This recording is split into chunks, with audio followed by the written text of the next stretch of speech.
Aontú has been raising serious concerns over excess mortality now for 2 years. There has been a prolonged period where month after month where mortality figures have been far in excess of the normal in this state. We've been doing so through debates here, through parliamentary questions and in the media, and it's been of deep frustration that the government has not been taking this issue seriously at all over the last 2 years. At different points in the last 2 years, there's been clear evidence in relation to excess mortalities. If you talk to people in mortuaries, if you talk to undertakers, to priests, to doctors, they will tell you that excess deaths have been peaking over and over again in the last 2 years. The Irish Examiner carried out a review over RIP figures, which showed that in the winter 8 weeks last year, there was a 20% increase in mortality figures over the previous year. And the previous year was in itself a COVID death spike. An incredible situation. And actually, if you take last year's spike in deaths and you compare it with pre-COVID, there was a difference in 3,000 extra deaths in a period of 8 weeks over the pre-COVID years. Incredible figures. Now, I've asked Stephen Donnelly in parliamentary question after parliamentary question, now going back 2 years. First of all, did he accept that there were excess deaths? Secondly, did he know what the cause of those excess deaths were? And thirdly, what actions was he taking in relation to ameliorating or fixing the health issues that were so significant? And in all of those questions, in fairness, Stephen Donnelly admitted to me that there was a significant level of estimated excess deaths, and he pointed to the Eurostat figures of certain months being well over 13, 16, 19% more than the average pre-COVID in relation to excess deaths. And even, for the last 12 months before this June, every month was up in relation to excess deaths. Now, the frustration thing, the shocking thing about this is that while COVID was going on, logically, excess deaths were front-page news, there were prime-time news, there were 9 o'clock news issues. And yet, when COVID receded, the issue of excess deaths became completely invisible in terms of political discourse and in terms of media scrutiny. And I want to know, why is that the situation? Why is it that the government have, in general terms, admitted that there's a problem, haven't made the effort to investigate why there's a problem, and really haven't put in any resources to actually tackle the problem? Why has the government been backwards in terms of dealing with that particular issue? It's incredible as well. I've asked the Taoiseach about this question. He said he admitted that it was the case, that there were excess deaths, and he said he'd go to the CMO to find out what the issue was, and he never came back to the Dáil with a response from the CMO. In a bizarre twist, actually, a gripped journalist just in the last 10 days asked Stephen Donnelly what did he think of the excess deaths and what was he doing about it, and Stephen Donnelly said he didn't know anything about excess deaths, even though he'd answered 3 questions in the previous year admitting that there were significant excess deaths happening. So there's something really strange in relation to the way that the government has been dealing with this. Now, I do understand that we live in a political system where there is a significant level of group and herd mentality, where political parties, especially the political establishment, tend to think as one, unfortunately, on a range of different issues. But this is a little bit more. And the reason why I think it's a little bit more is because the government made significant decisions in the 2 years of COVID that had major consequences in relation to people's health. The government closed down significant elements of the cancer services.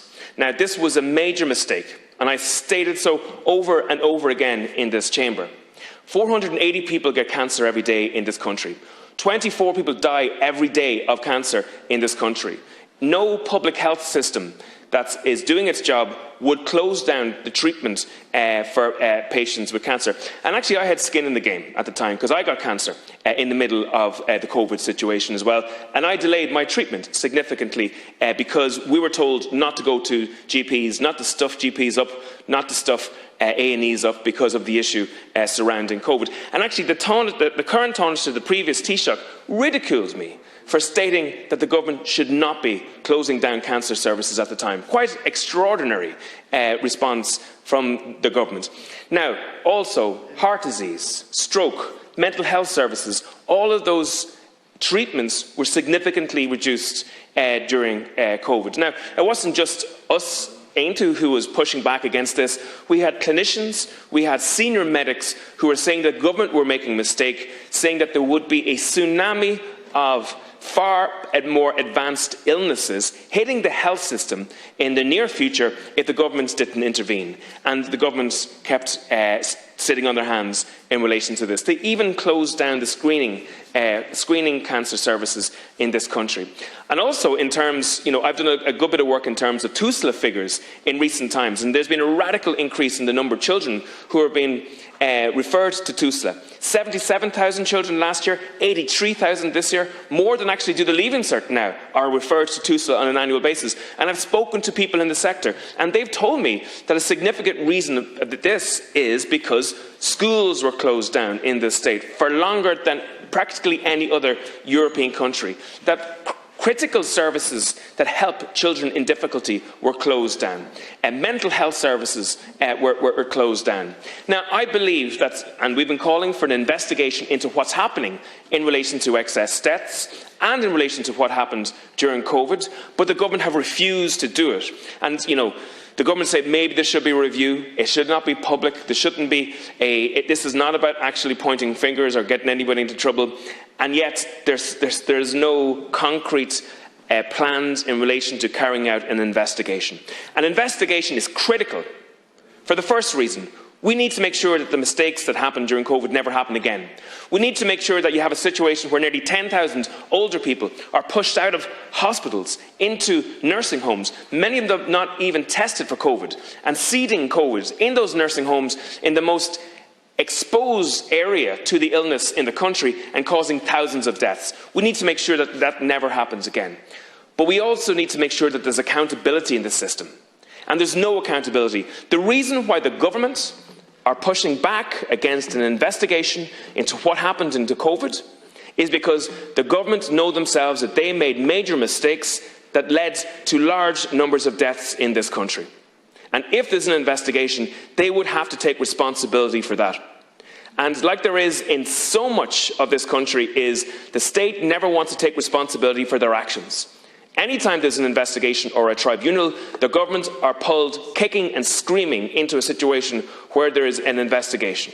Now, we owe the people of this country. We owe them a public investigation. We owe the people who lost their lives during COVID in the nursing homes, the ground zero of COVID, a public investigation. But we also owe the people who are losing their lives today in the excess deaths figures. We owe them a public investigation to see why that's happening. And we owe it to future generations to make sure that this will never be repeated again. And if this doesn't happen, we are going to see this crisis happen over and over again. And it's not just the government that are pushing back against this. There's practical silence from every single other opposition party in Leinster House, because most other opposition parties were actually pushing the government to do more in terms of restrictions during COVID. There was one political voice in terms of a political party, and that was Aontú. And we will call the government out over and over again in relation to their wrongdoing around COVID and their refusal to carry out an investigation to make sure that we can save lives in the future. Garb Mahagat.